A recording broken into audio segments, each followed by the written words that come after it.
నీకు అసలు భయం లేదా? పొద్దున్నేమో అందరి ముందు నన్ను పెళ్లి చేసుకుంటాను రచ్చరచ్చేసో. సింహం లాంటి మా అమ్మ పల్లె రాలగొట్టో. ఇప్పుడేమో అర్ధరాత్రి రోడ్డు మీద పరిగెట్టిస్తున్నావు. కొమ్మ తీసి నన్ను ఏమైనా లేపుకెళ్తున్నావా? కరెక్ట్గా గెస్ చేసావు రాజా. కానీ లేచిపోయేది మనిద్దరం కాదు, వాళ్ళు లేచిపోతుంటే మనం హెల్ప్ చేస్తున్నాం అంతే. అంతేనా? వాట్? ఎవరు లేచిపోతున్నారు?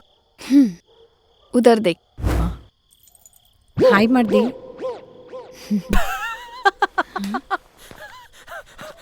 ఇందాక నుంచి కళా నిజమని తెక్క కొట్టేసుకుంటున్నాను. ఇప్పుడు క్లారిటీ వచ్చింది.